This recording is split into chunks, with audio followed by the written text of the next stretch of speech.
जी अस्सलाम वालेकुम, क्या हाल है सब लोग? खैरियत से हैं? पाकिस्तान तहरीक इंसाफ के 32 ऐसे आज़ाद MNAs हैं जिनको तोड़ने की कोशिश की जा रही है, लेकिन ये MNAs नहीं टूट रहे। और ये बड़ी हैरान कुन किस्म की बात है कि पाकिस्तान तहरीक इंसाफ के MNAs ने अपने खान के साथ रहने का फैसला कर लिया है। क्यों ये फैसला किया गया, कौन कौन से लोग हैं जिनको यहाँ से खींचने की कोशिश की जा रही है, कौन खींच रहा है, ये हम आपको इसी वीलॉग में बताएंगे।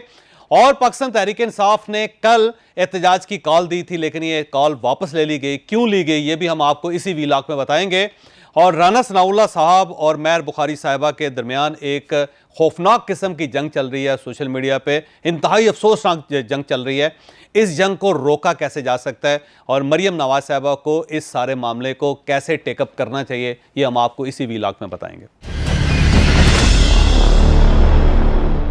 कल पाकिस्तान तहरीक इंसाफ ने पूरे पाकिस्तान में एहतजाज की कॉल दे रखी थी और उसका मकसद ये था कि जहां जहां पे धांधली हुई वहां पे पाकिस्तान तहरीक इंसाफ के लोग RO ऑफिस पहुंचे और वहां पे बैठ के धरना दें और ठीक ठाक पुश करें स्टेट को, ताकि जो पाकिस्तान तहरीक इंसाफ के साथ ज्यादती हुई उसको ऊपर उसकी तारीफ की जा सके। लेकिन जब ये मामला गर्म हो गया और वर्कर्स के जाने का टाइम हो गया तो उसके बाद पाकिस्तान तहरीक इंसाफ की क़यादत की तरफ से ये ट्वीट्स भी की गई, फिर इनको मैसेज भी दिए गए, फिर ग्रुप्स के अंदर भी मैसेज सर्कुलेट हुए कि अब हमने ये एहतजाज नहीं करना, हमने कुछ दिन मजीद इंतज़ार करना है। यहाँ पे एक और पेशरफ्त ये हुई कि पाकिस्तान तहरीक इंसाफ के एक MNA जो ताज़ा इलेक्ट हुए हैं, उनका नाम है वसीम कादर,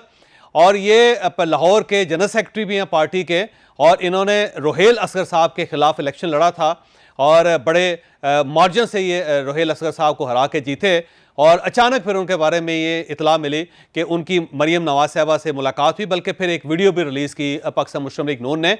जिसमें उन्होंने खड़े होकर मरियम साहिबा के साथ ये कहा कि मैं पाकिस्तान मुस्लिम लीग नून को ज्वाइन कर रहा हूं और मैं पहले से क्योंकि इस पार्टी का वर्कर था लिहाजा मैं अपनी पुरानी पार्टी में वापस आ गया।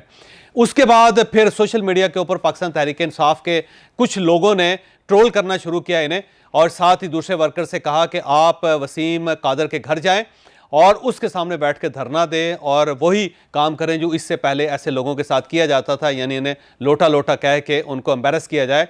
और वो भी जो पुराने दौर में ये कहा जाता था कि अब आपने इससे इस्लाम नहीं लेना, जहाँ ये मुलाकात करे, जहाँ ये आपको नज़र आए उसके साथ ये सलूक करना चाहिए, इनके साथ रिश्तेदारियाँ नहीं होनी चाहिए, इनकी तकरीबात में नहीं जाना चाहिए, वगैरह वगैरह। तो इस किस्म के मैसेज दिए गए बहुत ज़्यादा, और फिर वर्कर्स ने बाकायदा तैयारी पकड़ ली और उन सब का ख्याल ये था कि हम वसीम कादर साहब के घर के सामने जाते हैं, वहाँ पर धरना देते हैं और फिर वो सारी तस्वीरें फुटेज बना के सोशल मीडिया के ऊपर वायरल कर देते हैं। तो इससे जो नए लोग पार्टी को छोड़ना चाह रहे हैं वो सब रुक जाएंगे। लेकिन फिर हमाद अज़हर साहब की तरफ से एक ट्वीट आई कि आपने ये एहतजाज नहीं करना, आपने उनके घर नहीं जाना, और अगर आपने एहतजाज करना भी है तो उनके घर से ज़रा फासले पे करना है। और उसके बाद फिर ग्रुप्स के अंदर भी ये सर्कुलेट किया ये पैगाम कि हमने अभी वसीम कादर को नहीं छेड़ना। तो अब सवाल ये है कि एक बार पार्टी का ये फैसला था कि जिन जिन लोगों ने हमारे साथ गद्दारी की उनके साथ हमने माजी वाला सलूक करना है, तो ये टर्न कैसे आ गया?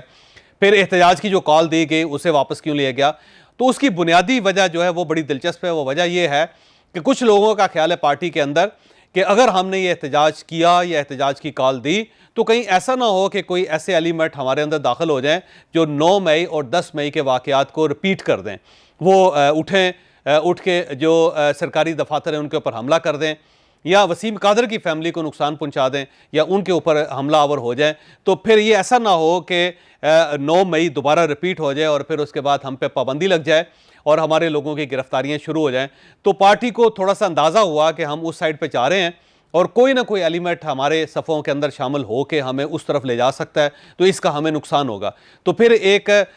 सेंस प्रवेल कर गई और जो सीनियर क़यादत है उन सब ने अपने वर्कर्स को रोका, और उसका फ़ायदा ये हुआ कि कल जो एक तसादम का खदशा था पाकिस्तान के अंदर या फिर पाकिस्तान में जो 9 मई के वाक़यात रिपीट होने के चांसेस से वो रोक गए। मेरा ज़ाती ख्याल ये है कि पार्टी ने बड़ा बरवक्त फ़ैसला किया, क्योंकि ये ऑप्शन मौजूद था कि अगर पार्टी आगे बढ़ती और वहाँ पे कोई ना कोई इस टाइप का इंसिडेंट हो जाता या पुलिस के ऊपर कोई लाठीचार्ज कर देता या पुलिस लाठीचार्ज कर देती या पुलिस को पत्थर मार देता और उसके जवाब में पुलिस वहाँ पे वाटर कैनन ले आती, तो उसके बाद ये सूरत हाल ख़राब हो जानी थी और इतनी ख़राब हो जानी थी कि फिर इमरान खान साहब और पाकिस्तान तहरीक इंसाफ के लिए यहाँ पे जो गुंजाइश पैदा हुई है वो भी ख़त्म हो जानी थी। तो बड़ा अच्छा फ़ैसला किया पाकिस्तान तहरीक इंसाफ ने, और ये फ़ैसला भी हुआ कि आने वाले दिनों में भी अगर किसी इस किस्म की सूरत हाल हो तो एहतजाज जो है वह कंट्रोल्ड होगा और उसके अंदर तशद्दुद नहीं होगा, पुरअमन होगा और कोई रास्ता नहीं रोका जाएगा, किसी गाड़ी के ऊपर पथराव नहीं होगा, किसी इमारत के ऊपर पथराव नहीं होगा। तो ये बड़ी अच्छी बात है। इसका मतलब ये है कि पाकिस्तान तहरीक इंसाफ ने वक्त से सीखा है और इस सीखने का फ़ायदा ये हुआ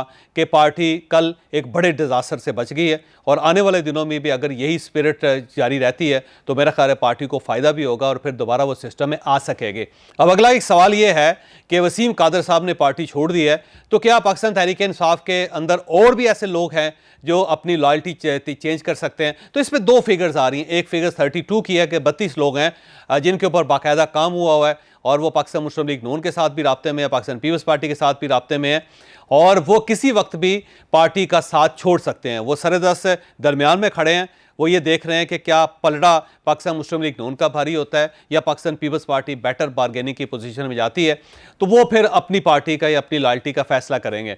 कुछ लोगों का ये भी कहना है कि ऐसे लोगों की तादाद सिर्फ 20 है और वो अपने घरों में नहीं है और वो नज़र भी नहीं आ रहे पार्टी को और पार्टी उनसे रब्ता कर रही है लेकिन वो राब्ते में नहीं है। तो ये 20 लोग किसी वक्त भी किसी भी पार्टी के अंदर जा सकते हैं और ये सब वसीम कादर होंगे। और अब वसीम कादर के जाने से जो लोग इनको हासिल करना चाहते हैं या जो लोग जाना चाहते हैं वो बेसिकली टेम्परेचर चेक कर रहे हैं कि उसका क्या फ़ायदा होता है और उसका क्या नुकसान होता है। तो एक दो लोग और जब जाएंगे तो वो लोग बाकी लोगों को भी मुतहर्रिक करेंगे और वो भी चले जाएंगे। और ये भी कहा जाता है कि ये जो 20-21 लोग हैं ये किसी और के पास हैं और वो देख रहा है कि जो सियासी जोड़ तोड़ है वो किस करवट बैठता है और अगर तो पाकिस्तान मुस्लिम लीग नून को लोगों की ज़रूरत पड़ी तो फिर ये उनको दे दिया जाएंगे या ये वहाँ उनके पास चले जाएंगे। और अगर पाकिस्तान पीपल्स पार्टी की का पलड़ा भारी हो जाता है और उन्हें इन लोगों की ज़रूरत होती है तो फिर ये लोग पकड़ के उन्हें दे दिए जाएंगे ताकि एक सॉलिड किस्म की स्ट्रांग किस्म की गवर्नमेंट बन जाए। ये बात भी आ रही है कि जो भी गवर्नमेंट होगी, ख्वाह PDM की बनती है या वो पाकिस्तान तहरीक इंसाफ की बनती है, तो कोशिश की जाएगी कि उनको 225 लोग पूरे करके दिए जाएं ताकि वो 2/3 मेजॉरिटी उसके पास हो और वो बड़े बड़े फैसले पाकिस्तान के अंदर कर सके। जो आइन के अंदर तब्दीली करनी है, जो मैशत के लिए एक मिसाक करना है या फिर जो पाकिस्तान के अंदर जो फ्यूचर का प्लान करना है, तो उसके लिए 225 लोग कम से कम पार्लियामेंट के अंदर हों जो ये बड़े बड़े फैसले कर सकें। तो ये भी एक ऑप्शन है कि सब लोग इकट्ठे करके एक ऐसी जगह पे खड़े कर दिए जाएं कि जो किसी वक्त भी हुकूमत का हिस्सा बन जाएं और ताकि हुकूमत तगड़ी हो सके और फिर बड़े बड़े फैसले कर सके। तो वो 20 लोग हैं या 32 लोग हैं, ये हकीकत है कि वो लोग हैं, लेकिन सरदस्त पाकिस्तान तहरीक इंसाफ के लोग नहीं टूट रहे। जब उनसे बात की जाती है तो वो लोग डटे हुए हैं और कहते हैं कि हमने क्योंकि इमरान खान साहब के नाम पे वोट लिया है और अगर हमने ये गद्दारी कर दी तो फिर हम किसी जगह स्टैंड नहीं कर सकेंगे, हम अपनी शक्ल किसी को नहीं दिखा सकेंगे। तो आज के दिन तक तो ये बात दुरुस्त है कि पाकिस्तान तहरीक इंसाफ के लोग इमरान खान साहब का साथ छोड़ने के लिए तैयार नहीं हैं। लेकिन इसके साथ साथ पार्टीज़ के कुछ दावे भी हैं जो वो दावे कर रहे हैं और ये कहते हैं कि हमारे साथ राब्ते में हैं। अब राब्ते की बात भी बड़ी हद तक दुरुस्त है, लेकिन ज़मीन पे तो यही बात आ रही है या सामने स्क्रीन के ऊपर तो यही बात आ रही है कि अभी सिर्फ एक शख्स टूटा है। 93 थे, अब 92 रह गए हैं पाकिस्तान तहरीक इंसाफ के पास, लेकिन बाकी लोग नहीं टूट रहे और वह इमरान खान साहब के साथ स्टैंड कर रहे हैं। तो ये बात बड़ी दिलचस्प है और मेरा ख्याल ये है कि पाकिस्तान तहरीक इंसाफ को इस मामले में मैं आज के दिन के लिए मुबारकबाद